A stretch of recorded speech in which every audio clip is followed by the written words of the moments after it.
and welcome to your fourth, fifth, or sixth favorite reality TV recap podcast. That's right, it's Blighty Day Fiancé. Here with me to recap 90 Day the Other Way, Season 5, Episode 17 and a bit. It's my learned friend, my colleague, my man, Friday, Saturday, Sunday, Monday, Tuesday, Wednesday, and Thursday as well. Celebrated broadcaster, essayist, political commentator, and now reality TV recapper. It's Mr. Eliot Wilson. Hello, and this is easily my first favourite reality TV recap podcast. I shall have none of this fifth, sixth, or seventh. This is easily the best, apart from the ones that you do that I'm not on, which I'm sure are even better. Oh, well, hardly. Many actually prefer to have you. There aren't any that don't have me on it. That might be something that we're going to test out in the near future. If you like what you hear today and would prefer to hear it ad-free, you can join us on Patreon, patreon.com/blightyday. Blighty is spelled B-L-I-G-H-T-Y, and for just $5 a month, the exchange rate is terrible right now, you get all of our shows ad-free, plus the Fundy Bus, which is Sister Wives and Plathville rolled into one Christian fundamentalist package.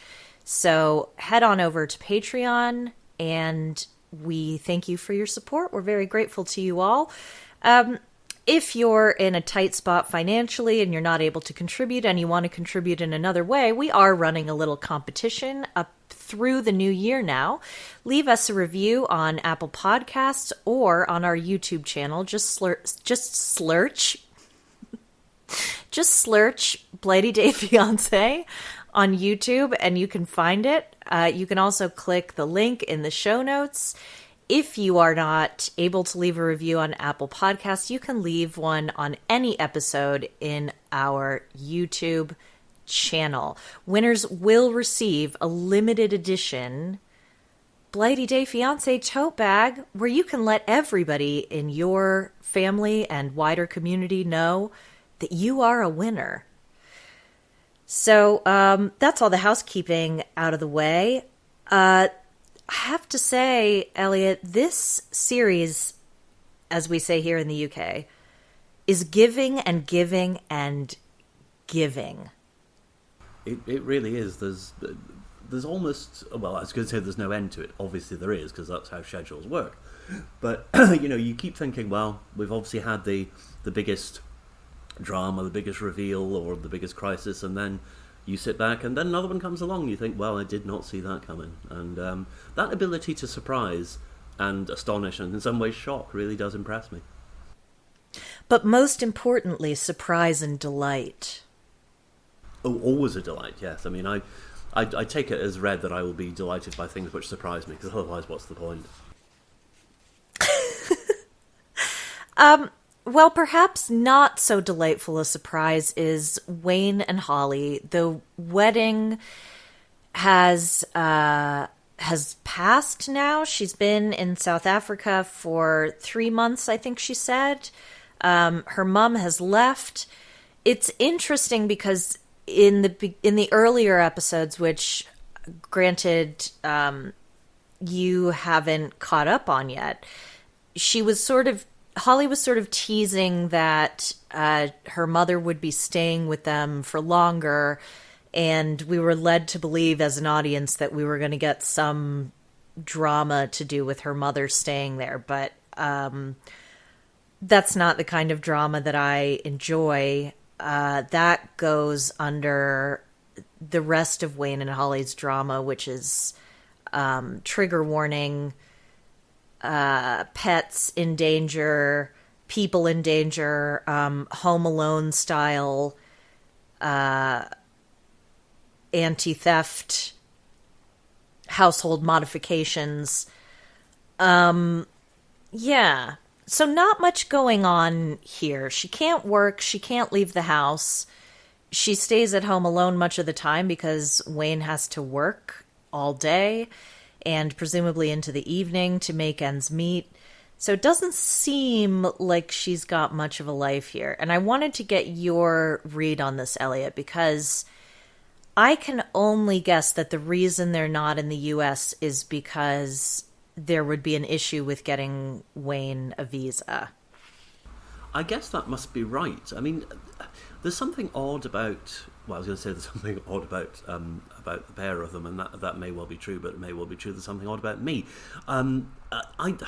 I can't quite get a grasp on them as a sort of as a pairing or as they're not quite as real as the other ones. There's a sort of veil between us and them, and maybe it is that there's something that I feel we're not being told, or I don't know. There's something slightly mysterious about it, as if there's a missing piece. But as on the face of it, it does seem quite a dull existence. I mean, Wayne, God bless him. I mean, all credit to him. Is out working all the hours God sends after blowing all his money on crypto or whatever it was that brought about his previous financial catastrophe. And good for him. But it does mean that Holly's sort of sitting at home, can't go out because she feels it's not safe, which may well be true, but doesn't know anyone in South Africa, and her mum's now left, and I mean, there was part of me screaming, there are books, but no, it does seem quite a no, I was going to say dismal existence. That's unfair. A lonely existence at the moment, but yeah, there's still something a bit mysterious about it. It's like when you're watching a drama or something and you haven't quite woken up, or you've had too much to drink or something. There's that slight fuzziness between you and them, and you think, there's something not happening. I don't know what it is. Yeah, I agree. And we could speculate, and some of that speculation might trend towards the unkind. It is really hard to get a beat on these two because I feel like we're only ever getting part of the story. And I don't know if that's the edit. I don't know if that's what they're willing to share or not share. I'm just confused about why she would have agreed to come to this place. I mean, I understand there's restrictions on work, and I'm not clear on the immigration laws in South Africa. So I don't know if it's that she can't work because of visa restrictions, or if she can't work because it's not physically safe for her to work. So I don't know why they would have gotten themselves into this kind of arrangement, knowing that it wouldn't be practical for her to work or spend any time outside the house. And she's not able to make friends. It's not, yeah. So poor planning, I think, in part, but I don't know. I do think that, like a lot of our contestants, they are people who are not necessarily massively well acquainted with consequences. Things just happen to them. Right. I think that they're very well acquainted with consequences. I don't think that they I don't think they do the mental gymnastics required to connect those consequences with their own actions and their accountability for those actions. Now, you did say there are books. I briefly dated, as I'm sure I have said many times on this podcast, I briefly dated a Jehovah's Witness who was Irish. I didn't know that there was a big JW population in Ireland, but apparently there are a fair number of Jehovah's Witnesses. Go figure. I don't know. They interpret the Bible literally. They do have pretty strict rules, as far as I understand, anecdotally, from my own experience, about the media that they can take in. Holly's mom, I think, was reading a book that was sort of a Christian-themed romance, but I don't know if the Amazon man delivers to Wayne's neighborhood. First of all, that may be an issue. yeah, I'm not I'm not massively expert on the witnesses. Although I did spend 18 months living across a car park from a Kingdom Hall once in St Andrews, which sounds a lot odder than it actually was in some ways. But all faiths bring their own restrictions. But surely, I mean, since Gutenberg got going, we've churned out a lot of stuff. We really have, and you see that every time you go into a bookshop here. You think, it's extraordinary. I mean, my friend Mark, who is a writer and screenwriter, says that if it was all about the quality of writing, then nothing bad would ever be printed, and we know that's not true. Right. You really Oh, do absolutely. see that. So, well, I don't know. I mean, I don't know what her religious tenets are. I don't know what her religious restrictions are. Maybe she could read the Bible again, but I suppose it does pall after a while. Paul not being an hilarious pun, by the way. But I don't know. Fundamentally, I suppose there are people who are happy with a degree of interiority, and there are people who aren't, and she clearly is not one who is, and that's not a criticism, it's just an observation. A more profound observation, though, and this is, I think this goes to the heart of the relationship, and I hadn't really twigged this until I was watching it, is, my God, that man's head is a weird shape. It is a very odd shape. It's like a sort of anvil or something, as delivered by the Acme Company to Wile E. Coyote. I mean, it's very, very odd. It all sort of builds towards a chin, but odd angles. And all I can say is, Holly, if I woke up in the middle of the night, turned around and saw that, I'd be initially alarmed and then reminded of what I'd done. It is a weird, and I know that this is an insanely esoteric reference that might also get me in trouble, but it's sort of like Chester Cheetah, or like the cartoon cheetah from the Cheetos from the Cheetos universe. It's like Chester Cheetah. I have a vague memory of there being an ad campaign where Chester Cheetah was in like an Egyptian hieroglyph, and so he had kind of like the King Tut beard. Yes, I'm aware he probably didn't have a beard. I'm more talking about the sort of the stereotype on the sarcophagus with the sort of, the long hair and the beard. Egyptology bays or listeners, let me know if you know what I'm talking about. And if your Egyptology course covered Chester Cheetah. I think it would be under the cultural significance bit of the Wikipedia entry, wouldn't it? Yeah, absolutely. If I was King Tut, I would be pissed. Having said that, at least King Tut died thousands of years ago. Or, 1,000 and a bit. I'm very bad with years and going back in time and stuff. Many BC thousands, and many thousands is what, three Okay. and a half thousand, I think, something like that. Okay. I'm bad with BC and AD. I've never been good at that. I've never been good at numbers to begin with. Here in the UK, and we do have a handful of British listeners or listeners based here in the UK. There is an ad campaign that uses a likeness of Albert Einstein, and they've used AI to kind of bring him to life, and it is so fucking creepy. I don't know who owns the rights to that estate, but I would do anything if that were my relative to stop people mounting his face on someone else's body in order to sell, I don't know, in order to promote an electrical company or whatever it is. That creeps me out. I agree entirely, and I think the whole sort of deep fake AI thing can be massively both worrying and disturbing. But I do get slightly the impression of Einstein that he might be the one famous figure who might be all right with it because he looked like he had a laugh.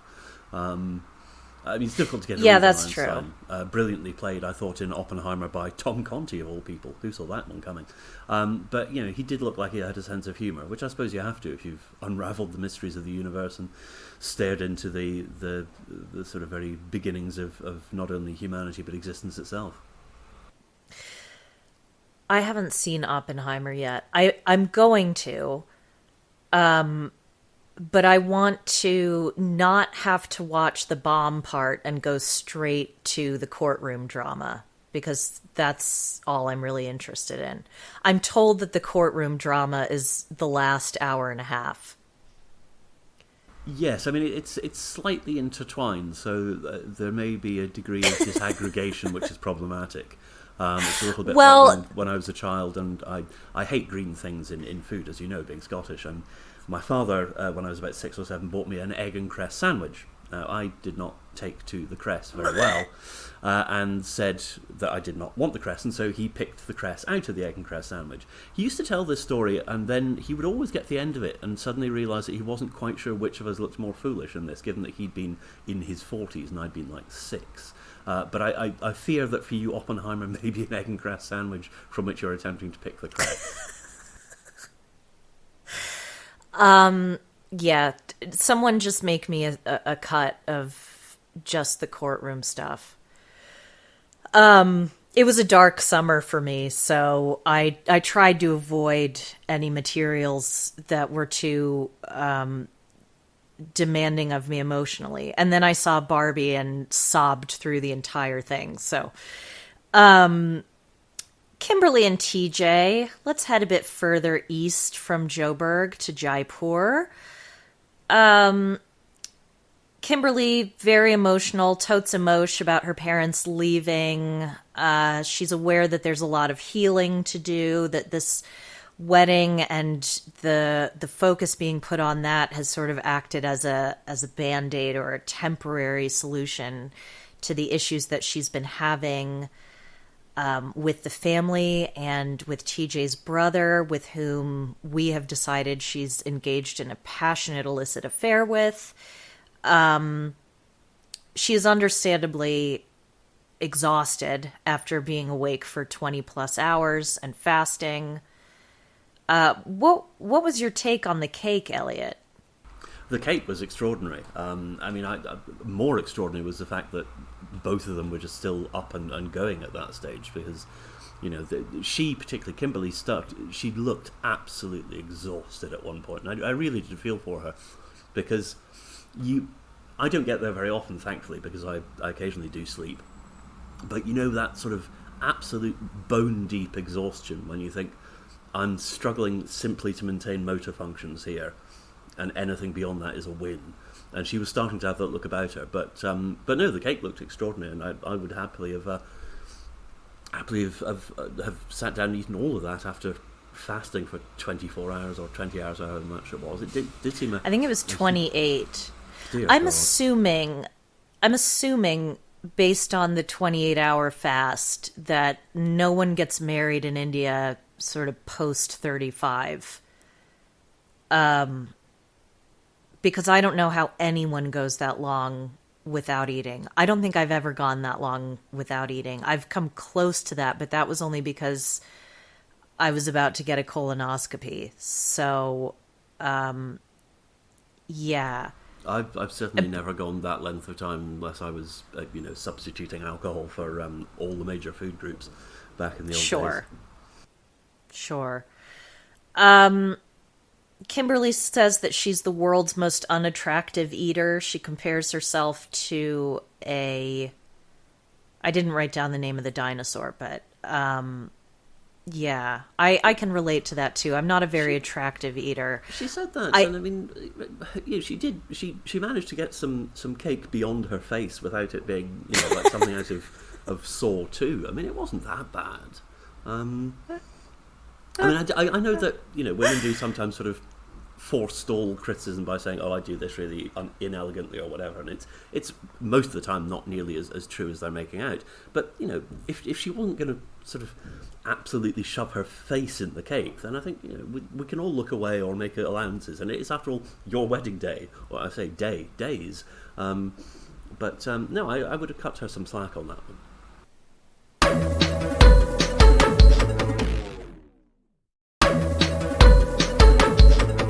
I couldn't help but call to mind in this moment a cake that was made for you in your image. Oh, yes. Many people had thought that making images like that was at least unbiblical, if not actually immoral. But yes, I have had my... I was going to say I have had my face adorning a cake. I'm not sure adorning is quite the right... I have had presented to me a cake with a simulacrum of my face upon it. That is true. We might have to post a picture of it in the Facebook group, or maybe in the Patreon only group, because of the nature of various reasons. Okay, but I should say this is in no way sexually explicit. Let me make that very no. But also, it looks nothing like you. That may also be true, but and also those two things are not connected. Simply being not sexually explicit does not mean it doesn't look like me. But no, it's not safe for work in that sense. But no, there are sensitivities. It wasn't a brilliant likeness, and it also looked exactly like a subsequent cake, which was supposed to be Robert Burns. He and I are often confused, actually. Okay. Right, so they get back. I was afraid that car was going to crash because that Uber driver was barely awake. He was nodding off on that road. I know Kimberly in a previous episode hit a rickshaw and wasn't very bothered by it. So I guess maybe everyone shares a very casual attitude toward possibly striking pedestrians. I think there that may be true. I think there is a sort of Anglo-Saxon relative anxiety about driving, and I mean, I certainly observed that just driving in continental Europe, where people are, you have a brake or a horn. You don't use both, because why would you? Right. Yeah. But I think also just being relaxed about driving doesn't mean you're not going to have accidents or that people will get hurt. It just means that you reduce anxiety beforehand. I have to say, I grew up driving in some of the East Coast's most difficult cities when it comes to traffic, and I don't wish to cast aspersions or to draw any heat from this, so I'll just say that New England drivers are a special breed. Okay? That is true. Nothing that I had ever experienced in New England could have prepared me for being in a car in continental Europe. And I won't say which country or countries, but it really is like people drive both like their lives depend on it, and also that they don't value those lives at all and would very happily throw them out the window given the earliest opportunity, ideally at a roundabout. I think you're entirely right, and I suspect there is a fascinating thesis to be drawn about Roman Catholicism and approaches to driving. Because, if you accept that this is just a veil of tears and that there is a much better life awaiting us, then obviously it does put a colouring on the way you conduct yourselves. And I would also say some of the worst driving I've ever seen, and, hashtag not all nuns, but has been by nuns. And I think it's because they have such great faith in Jesus that they have little regard for faith and anything else. I would also say, though, talking of driving in New England, one of the most adorable things I've found about New England is the way that, I've seen, 2 or 3 rotaries in New England. And it's so lovely the way that there are about 2 or 3 of them, and no one knows how they work. And yet you come across from a country where we have them all the time. You go, yeah, okay. But there's a sort of, you reach the rotary and then you just fling yourself into it. with a sort of vague faith that it will all work out. You think, we have these at home, they do work, and it's quite straightforward. But I suppose it's, there not being very many of them means that you're not very experienced with them. But it's very, very touching and sweet. I think roundabouts here are garbage. I think they are designed specifically to frustrate Americans. I think King George III invented them because he was bitter. Well, he was mad, so... He was mad, but he wasn't mad like mental illness mad or, if rumors are to be believed, sexually transmitted infection mad. He was angry and decided, you know what, I'm going to make it fucking miserable for Americans to come back. Okay? And, if you will drive on the wrong side of the road, then you're going to get confused when you come over here. Oh, Christ on a bike. Anyway, driving, going to the kitchen for the first time. I have to say, TJ's father, people seem to walk right through him. And he does have a 1,000-yard stare. Maybe he goes to weddings all the time and is constantly staying up all night. I don't know. But his role in the household is very clear in that he doesn't seem to have a very prominent one. Kim goes to the most sacred place in the house, which is the kitchen. I was alarmed to hear that after being awake for almost 30 hours, she would normally be expected to bake a fucking cake for her new family. That seems like a bridge too far. I know she's had days and days of celebration where she hasn't had to do a whole hell of a lot, and people have brought her gifts and things like that, but... It's not cumulative, though, is it? I mean... No. I think if I'd been awake for 30 hours and somebody said, right, now is when you get to bake us a cake, I think my response would have been, you must be fucking joking. It's my wedding day, I've been awake for 30 hours, I'm going to go to sleep right now, and I'm not going to be baking any cake anytime soon. But she was much more restrained than I am, which is true of most of the population. Considering who is currently hosting Great British Bake Off, or as it's known in America, the Great British Baking Show, I'm surprised they haven't had a stay up all night and bake a cake or stay up for 28 hours straight. I won't be making any further comment on that. I find the show almost unbearable. Well, you just made an enemy out of a large part of our audience, because I dare say, I really liked it in the beginning, but I'm Mel and Sue or no one. Okay, I agree with that entirely. I ride for Mel and Sue, and I accept no substitute hosts. Right, so Kim's ultimate goal is to give living here a fair shot because she feels like they all need a new beginning. Based on her previous behavior, I'll be interested to see how that goes. Yeah, I mean, she does. She occasionally looks like she genuinely means it, which is, a lot of the battle. I do worry slightly about people who keep saying that they need a fresh start. You think, who have you killed?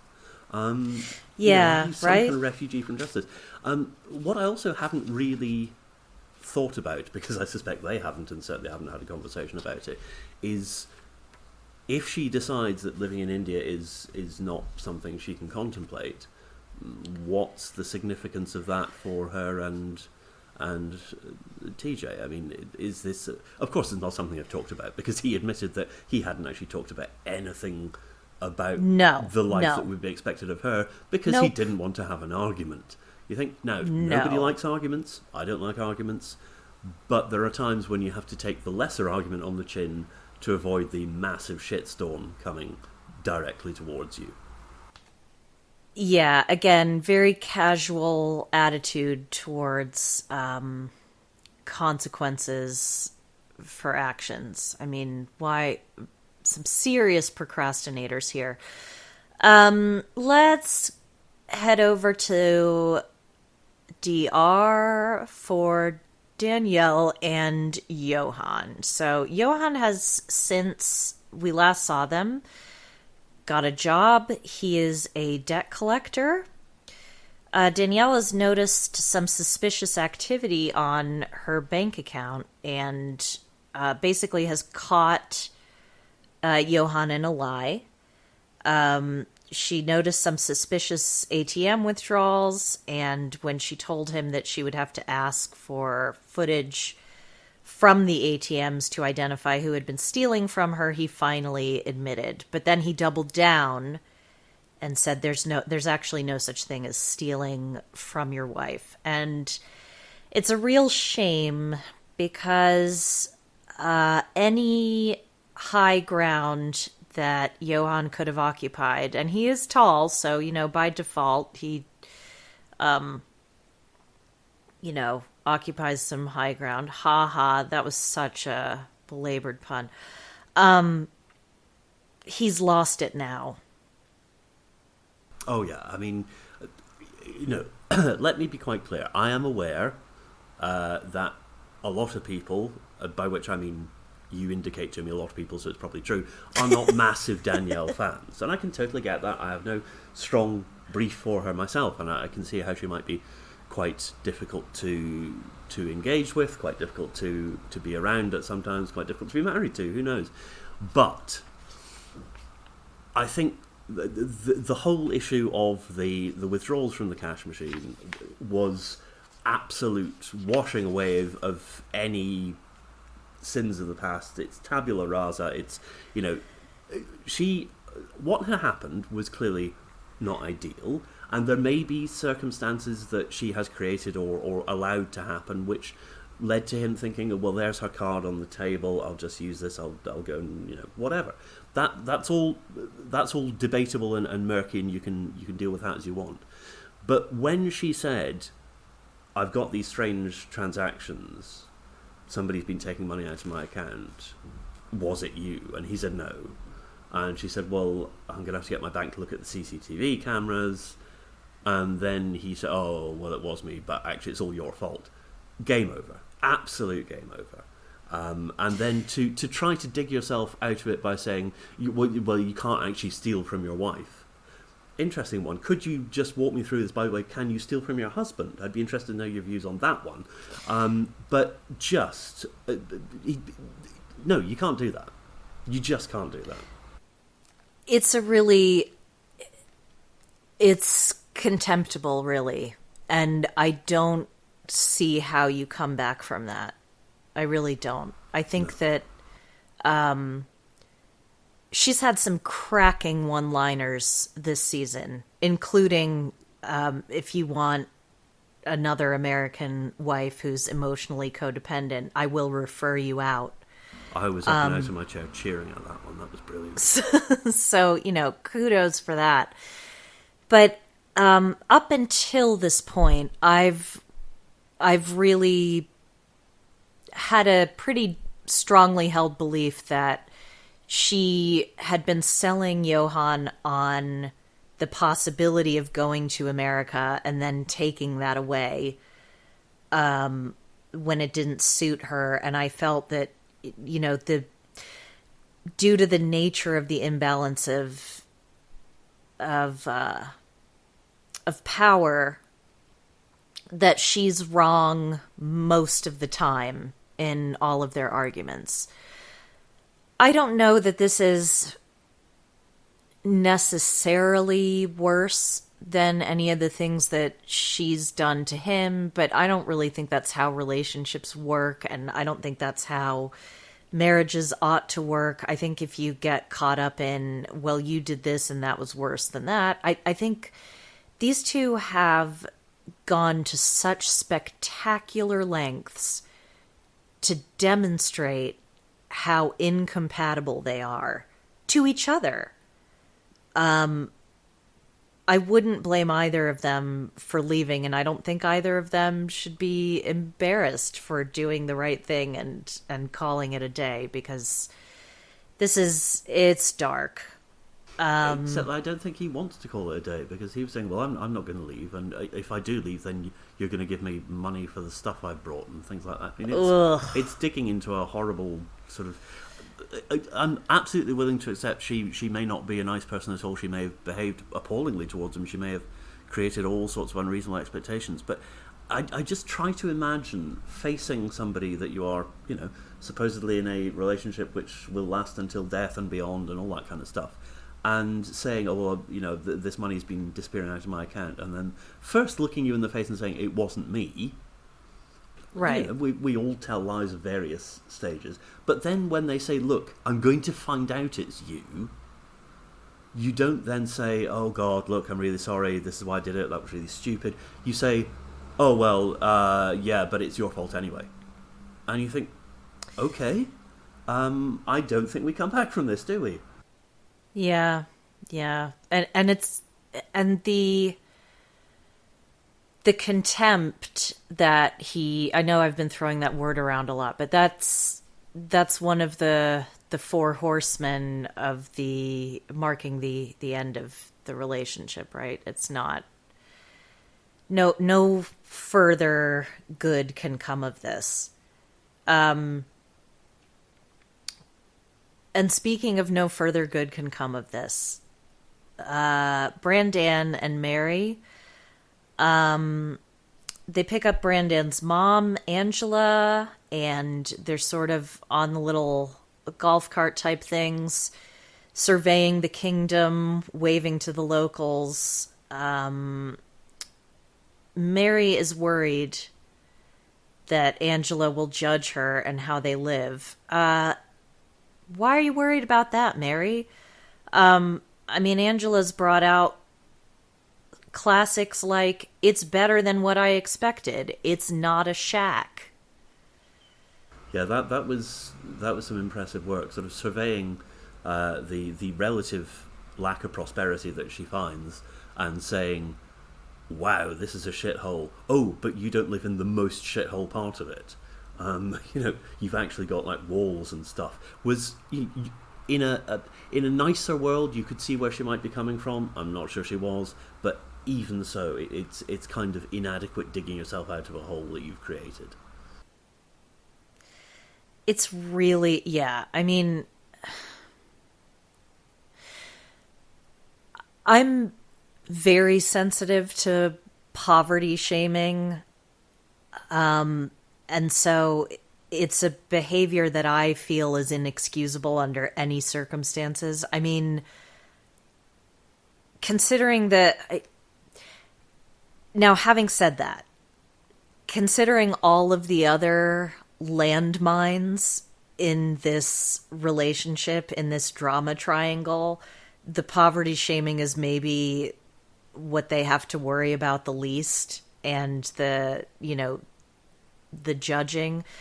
I feel for Brandan because he's being shamed and manipulated on both sides.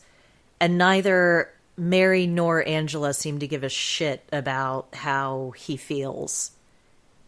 No, I think they've both settled into archetypes, really, of the kind of interfering mother-in-law and the scheming wife, into which archetypes they seem to fit almost as if into a tailored suit. And he is predictably stuck in the middle. The other thing, I am sometimes less than overflowing with the milk of human kindness and sympathy, but I did occasionally look at Brandon and think, there's no way out of this for you, is there? This is your life. Even if there were ways out in sort of theoretical or practical terms, from your head, from where you are starting, this is your existence, and there is not going to be a way out unless you, I don't know, get bitten by an enormous spider which has just shed its skin, which I didn't know spiders did, by the way, or you have a fatal accident or something. He has that look of of hopelessness about him, which is in some ways profoundly depressing, actually, without wanting to take it too seriously. You know, you look at him, you think, mate, I don't know where you go from here. No, it's horrible. And the worst thing about this story is that it's impossible to make fun of, because it's so bleak and so sad. I mean, I am not in any way, shape, or form a fan of either of these two, really. Some listeners have said to me that they find Brandan to be quite a sympathetic character. I don't see that. I don't think that a relationship like the one that he has with Mary happens on its own because of one person. I think that, you know, without having met each other and spent 24 hours a day on video chat, including on the toilet, it takes two to tango. It takes two. Yeah, exactly. Although it really doesn't. It only takes one, but apparently for her it does take two. Apparently for her it's and look, that may well have been his idea. But the point is, we have two trauma bonded, very, very, very ill children who are about to bring new life into this world, and there's just nothing fun or enjoyable about I do think about it's their tipped story. me off too that perhaps when people start relationships, one of the initial questions should be just checking, quick temperature check, going for a shit, solo or group activity. And I think, you know, that could be a useful indicator of where your partner's preferences lie. Yeah, I mean, I also think that before you decide to try to have children, it might be worth fixing your relationship before complicating it further. But we all know that it doesn't tend to work out that way. Certainly not in the world of reality television. Because children, the magical bond. You just say, we're having yes, a problem exactly. with our relationship, let's have a baby. Now we come to, I've saved the best for last. We come to the comic relief that never lets us down. We see a clip of Shekinah and Shariah talking, and Shariah basically says, "Look, if I had seen any indication of love and respect coming from him to you, it might have changed my mind, but I didn't, so it hasn't." And I agree with her completely. There's just, but I feel that way. It's really hard for me to buy that there's anything between them beyond the most superficial. And I'm not even buying the superficial part. It's mostly the way that they talk about sex. And I might be, I'm taking a stab in the dark here. I'm not saying that a man who can't dance is a man who is not a good lover, all right? But I am saying that a man who gets winded after 30 seconds of doing a sort of, early to mid 2000s Carmen Electra strip aerobics adaptation on his fiancé and gets winded from, what doesn't look to be that strenuous is not somebody who's in a position to be counting orgasms. Well, I mean, to quote, as seems appropriate, the late great Matthew Perry, it's good that speed impresses you in this particular context. No, I mean, there's something deeply, deeply either odd or dysfunctional about Shekinah and Sarper, isn't there? And I mean, there are a number of possible explanations. The sort of sophisticated but cynical explanation, which, looking at the two of them, is probably not the correct one, is that they're just manipulating this whole thing as a sort of personal promotional platform, and that they have a sort of skillfully woven behind-the-scenes agenda. I look at those two and I don't see behind-the-scenes agenda screaming out from what little light flickers behind particularly Sarpo's eyes. No, and I can't really help it, but I do think that there are some hidden depths to Shekinah. I think she's playing a role, albeit very poorly. I do think she wants to be on TV. I think they both do. I think that,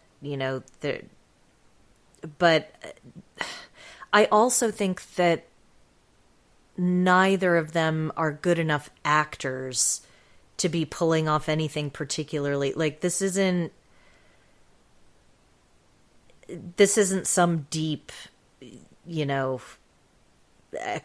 sophisticated exercise here. They're basically like an update of Boris and Natasha from Rocky and Bullwinkle. Like, that's about the level that we're on. Yeah, I don't think either is a good enough actor to appear this bad an actor, if it were not real. Right, exactly. It's like that, was it Huey Long who once said, you're a fake, everything about you is fake, even your hair, which looked fake, is real. And there's a blankness about both of them, but particularly about Sarper, who looks like he was sort of genetically engineered by the intern. It's just he